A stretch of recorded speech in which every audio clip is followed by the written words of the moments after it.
പഹൽഗാമിൽ നിരപരാധികളായ നിസ്സഹായരായ 26 മനുഷ്യരുടെ ജീവൻ കവർന്ന നിഷ്ഠൂരമായ ഭീകരാക്രമണത്തിന് ഇന്നലെ രാത്രി എന്നുവെച്ചാൽ പഹൽഗാം ഭീകരാക്രമണം കഴിഞ്ഞ് 15 ദിവസം കഴിയുമ്പോഴാണ് കൃത്യതയുള്ള വ്യക്തതയുള്ള ശക്തമായ ഒരു തിരിച്ചടി ഇന്ത്യ നൽകിയത്. വളരെ പ്രിസിസീവായ ഒരു അറ്റാക്ക് വെച്ചാൽ ഒരു കൊളാറ്ററൽ ഡാമേജ് പോലും ഇല്ലാതെ, കൂടുതൽ സിവിലിയന്മാരെ കൊല്ലാതെ, അല്ലെങ്കിൽ പാക് സൈന്യത്തിന് വലിയ പരിക്കേൽപ്പിക്കാതെ ഭീകരവാദ കേന്ദ്രങ്ങൾ മാത്രം സ്കെച്ചിട്ട് അത് തെരഞ്ഞുപിടിച്ച് കൃത്യമായ ആസൂത്രണത്തോടുകൂടി നടപ്പാക്കിയ ഒരു ഓപ്പറേഷനായിരുന്നു ഓപ്പറേഷൻ സിന്ദൂർ.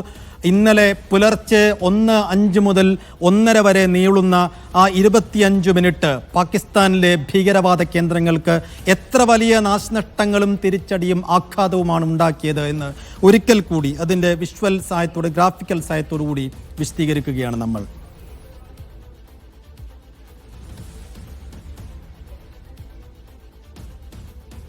ശരി, ആദ്യത്തെ ആക്രമണം നടത്തിയത് മർക്കസ് സുബ്ഹാനല്ലാ ബഹാവൽപൂരിലെ ജെയ്ഷെ മുഹമ്മദിന്റെ ആസ്ഥാനത്താണ്.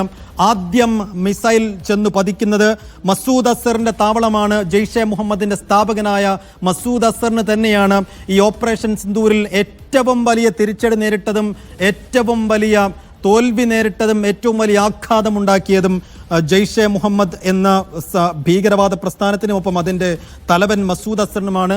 മസൂദ് അസറിൻ്റെ മാത്രം കൂട്ടാളികളും അദ്ദേഹത്തിൻ്റെ ബന്ധുക്കളും ഉൾപ്പെടെ 14 പേരെയാണ് മസൂദ് അസറിന് നഷ്ടമായത് എന്ന് ഓർക്കണം. 600-ലധികം കേഡർമാർ 2015 മുതൽ പ്രവർത്തന സജ്ജമാണ് ഈ ബഹാവൽപൂരിലെ മർക്കസ് സുബ്ഹാനല്ലാ. 2019 പുൽവാമ ആക്രമണത്തിൻ്റെ ആസൂത്രണവും ഇവിടെ നിന്നായിരുന്നു എന്നാണ് ഇന്ത്യ കരുതുന്നത്. ആ രീതിയിലാണ് മർക്കസ് സുബ്ഹാനല്ലാക്ക് മേൽ ആദ്യം മിസൈൽ പതിക്കുന്നത്.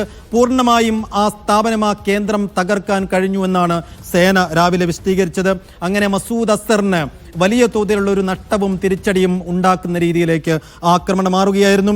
രണ്ടാമതായി മിസൈൽ ചെന്ന് പതിക്കുന്നത് മർക്കസ് ത്വയ്ബ മുദ്രീക്ക് ലഷ്കർ എ ത്വയ്ബയുടെ ആസ്ഥാനം 2000 മുതൽ പ്രവർത്തിക്കുന്നുണ്ട്. ഈ ആസ്ഥാനം പാഠശാലകൾ, കാർഷിക ഭൂമികൾ, മത്സ്യകൃഷി, താമസ സൗകര്യങ്ങൾ, അജ്മൽ കസബും ഒപ്പം മുംബൈ ആക്രമണത്തിലെ പങ്കെടുത്ത പല ആളുകളും ഇവിടെ പരിശീലനം നേടിയതായി NIA നേരത്തെ തന്നെ റിപ്പോർട്ട് ചെയ്തതുമാണ്. ആ രീതിയിൽ ഇന്ത്യ നേരത്തെ തന്നെ സ്കെച്ച് ചെയ്ത് വെച്ച ഒരു ഇടമാണ് ഈ ലഷ്കർ എ ത്വയ്ബയുടെ ആസ്ഥാനമായ മർക്കസ് ത്വയ്ബയ്ക്ക് മേലാണ് രണ്ടാമതായി മിസൈൽ പതിക്കുന്നത്.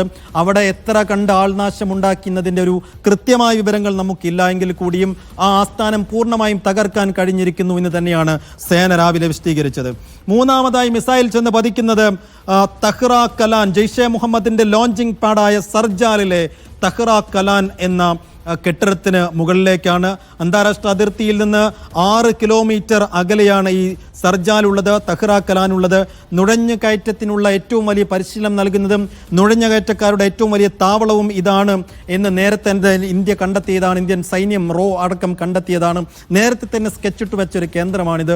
അതും ഇന്ന് ഈ 1:05-നും 1:30-നും ഇടയിലുള്ള സമയങ്ങളിൽ 26 മിസൈലുകളിൽ 1 ചെന്ന് പതിച്ചത് ഈ പ്രത്യേക കേന്ദ്രത്തിന് മുകളിലാണ്. അവിടെ എത്ര കണ്ട് നാശനഷ്ടങ്ങൾ ഉണ്ടാക്കിയിട്ടുണ്ട് എന്നതിൻ്റെ വെവ്വേറെയുള്ള കണക്ക് ഇനിയും പാകിസ്ഥാൻ തന്നെ സ്ഥിരീകരിക്കേണ്ടതുണ്ട്.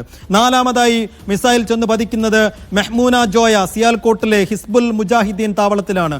അവിടെയും കാര്യമായ നാശനഷ്ടങ്ങൾ ഈ ഓപ്പറേഷൻ സിന്ദൂരിലൂടെ ഉണ്ടാക്കാൻ കഴിഞ്ഞുവെന്ന് സേന രാവിലെ വിശദീകരിക്കുന്നത് നമ്മൾ കണ്ടതാണ്. അഞ്ചാമതായി മസ്ജിദ് അഖ്ലെ ഹദീസ് ബർണാലയിലെ ലഷ്കർ എ ത്വയ്ബയുടെ താവളം.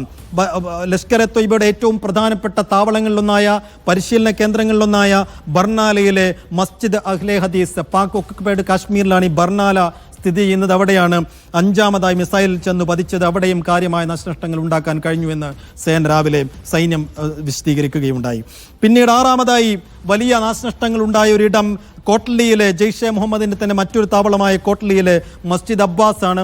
അവിടെയും ഈ മസൂദ് അസറിന്റെ പ്രധാനപ്പെട്ട കൂട്ടാളികൾ തമ്പടിച്ചിട്ടുണ്ട് എന്ന് ഇന്ത്യ കരുതുന്ന ഒരു ഇടമാണ് ഈ മസ്ജിദ് അബ്ബാസ് കോട്ട്ലിയിലെ. അവിടെയും കാര്യമായ നാശനഷ്ടങ്ങൾ ഉണ്ടാക്കാൻ ഓപ്പറേഷൻ സിന്ദൂരിലൂടെ കഴിഞ്ഞിരിക്കുന്നു എന്നുള്ളതാണ്. മറ്റൊന്ന് കോട്ട്ലിയിലെ തന്നെ മസ്കാർ റഹീൽ ഷാഹിദ്, ഹിസ്ബുൽ മുജാഹിദ്ദീന്റെ മറ്റൊരു താവളം. എന്ന് വെച്ചാൽ Lashkar e Taiba, Jaish Mohammed, Hizbul Mujahideen cross border terrorism terrorism, അതിർത്തി കടന്നുള്ള ഭീകരവാദം ഇന്ത്യയുടെ സ്വസ്ഥതയ്ക്കും ഇന്ത്യയിലെ ജനങ്ങളുടെ സമാധാനത്തിനും സ്ഥിരമായി ഭംഗമുണ്ടാക്കുന്ന ഈ ക്രോസ് ബോർഡർ ടെററിസം പൂർണ്ണമായും അതിനെ അടിവേരോടെ പിഴുതു കളയാൻ തക്ക രീതിയിലുള്ള ഒരു തയ്യാറെടുപ്പാണ് ഈ 15 ദിവസം കൊണ്ട് ഇന്ത്യയുടെ സേന നടത്തിയത്. അങ്ങനെ കൃത്യമായ ആസൂത്രണത്തോടു കൂടി വളരെ പ്രിസിസീവായ ഒരു അറ്റാക്കിലൂടെയാണ് ഇപ്പോൾ ഈ ഓരോ നേരത്തെ തന്നെ റോ അടക്കം സ്കെച്ചിട്ട് വെച്ച ഓരോ കേന്ദ്രങ്ങളും കൃത്യമായി തെരഞ്ഞുപിടിച്ച് അവിടെ മാത്രം കൃത്യമായ ആസൂത്രണത്തോടെ ആക്രമണം നടത്തി വലിയ ആൾനാശവും വലിയ തിരിച്ചടിയും അവിടെ ഉണ്ടാക്കാൻ കഴിഞ്ഞു എന്നുള്ളതാണ് സേന തന്നെ വിശദീകരിക്കുന്നത്. മറ്റൊരു താവളം ഏഴാമതായി മിസൈൽ പതിക്കുന്നത് കോട്ട്ലിയിലെ തന്നെ ഹിസ്ബുൾ താവളമായ മസ്കാർ റഹീൽ ഷാഹിദാണ്. അവിടെയും കാര്യമായ നാശനഷ്ടങ്ങൾ ഉണ്ടായിരിക്കുന്നു എന്നുള്ള ഏറ്റവും പ്രധാനപ്പെട്ട വിവരം. മറ്റൊന്ന് ലഷ്കർ താവളമായ ഷവായിലെ മുസാഫറാബാദിലെ ലഷ്കർ എ ത്വയ്ബയുടെ ഷവായ് ക്യാമ്പാണ്. ഷവായ് ക്യാമ്പിലും നിരവധി ലഷ്കർ എ ത്വയ്ബയുടെ നുഴഞ്ഞുകയറ്റത്തിന് സജ്ജമായി നിൽക്കുന്ന നിരവധി ട്രെയിൻഡായ ഭീകരവാദികൾ അവിടെ താവളത്തിൽ ഉണ്ടായിരുന്നു എന്നാണ് ലഭ്യമാകുന്ന വിവരങ്ങൾ. അങ്ങനെയെങ്കിൽ അവിടെയും മുസാഫറാബാദിലും കാര്യമായ നാശനഷ്ടങ്ങൾ ഈ ഭീകരവാദികൾക്ക് ഉണ്ടായിട്ടുണ്ടാകണം എന്ന് തന്നെയാണ് കരുതപ്പെടുന്നത്. ഇതിലൊക്കെ കൃത്യമായി വ്യക്തതയും സ്ഥിരീകരണവും പാകിസ്ഥാന്റെ ഭാഗത്തുനിന്നോ അല്ലെങ്കിൽ ഈ സംഘടനകളുടെ ഭാഗത്തുനിന്ന് ഈ ഭീകരവാദ പ്രസ്ഥാനങ്ങളുടെ ഭാഗത്തുനിന്ന് വരേണ്ടതുണ്ട്. മറ്റൊന്ന് 9ാമതായി വലിയ നാശനഷ്ടം ഉണ്ടാക്കിയ ഒരിടം സെയ്ദ്ന ബിലാൽ ക്യാമ്പ്. മുസാഫറാബാദിലെ തന്നെ ജെയ്ഷെ മുഹമ്മദിന്റെ മറ്റൊരു താവളം സെയ്ദ്ന ബിലാൽ ക്യാമ്പിലായിരുന്നു. അവിടെയും ഈ മസൂദ് അസറിന്റെ പ്രധാനപ്പെട്ട കൂട്ടാളികൾ ആ താവളത്തിലായിരുന്നു ഉണ്ടായിരുന്നതെന്നാണ് പറയപ്പെടുന്നത്. റോ അടക്കം നേരത്തെ തന്നെ വട്ടമിട്ട് വച്ച ഒരിടം കൂടിയാണ് ഇത്. അവിടെയും കാര്യമായ രീതിയിൽ ഒരു പ്രഹരമേൽപ്പിക്കാൻ ഓപ്പറേഷൻ സിന്ധുവിലൂടെ കഴിയുന്നു. അങ്ങനെ 26 മിസൈലുകൾ 25 മിനിറ്റ് 1:05 മുതൽ ഇന്നലെ പുലർച്ചെ 1:05 മുതൽ 1:30 വരെയുള്ള സമയം പാകിസ്ഥാൻ ഞെട്ടിത്തരിച്ചു നിന്ന നിമിഷം. ഒപ്പം ജെയ്ഷെ മുഹമ്മദും ലഷ്കർ എ ത്വയ്ബയും ഹിസ്ബുൾ മുജാഹിദീനും അടക്കം പാക് സൈന്യവും പാക് സർക്കാരും വെള്ളവും വളവും കൊടുത്ത് വളർത്തുന്ന ഇത്തരം ഭീകരവാദ കേന്ദ്രങ്ങളെ മുച്ചൂടും തകർക്കുന്ന അടിവേരോടെ പിഴുതെറിയാൻ ശേഷിയുള്ള വളരെ പ്രിസിസീവായ കൊളാറ്ററൽ ഡാമേജ് ഒന്നുമില്ലാത്ത രീതിയിലുള്ള കൃത്യതയുള്ള ഒരു ആക്രമണത്തിലൂടെ തിരിച്ചടിയിലൂടെ ഒരു കൃത്യമായ സന്ദേശം പാകിസ്ഥാന് നൽകാൻ കൂടി ഇന്ത്യക്ക് കഴിഞ്ഞു എന്നുള്ളതാണ്. ഒരുപക്ഷെ ഒരു മറുപടിക്ക് പോലും കഴിയാത്ത രീതിയിലേക്ക് ഛിന്ന ഭിന്നമായി പോയിരിക്കുന്നു ജെയ്ഷെ മുഹമ്മദിന്റെയും ലഷ്കർ എ ത്വയ്ബയുടെയും ആസ്ഥാനങ്ങൾ, അവരുടെ കെൽപ്പ് ശേഷി എന്നതൊക്കെയാണ് പുറത്തു വരുന്ന വിവരങ്ങൾ. നിലവിൽ 80 ഭീകരർ കൊല്ലപ്പെട്ടിരിക്കുന്നു എന്നത് അനൌദ്യോഗികമായ വിവരം മാത്രമാണ്. പക്ഷേ ഇതൊരു സ്ഥിരീകരണം ഇത്തരം ഈ ഭീകരവാദ സംഘടനകൾ തന്നെയാണ് നടത്തേണ്ടത്.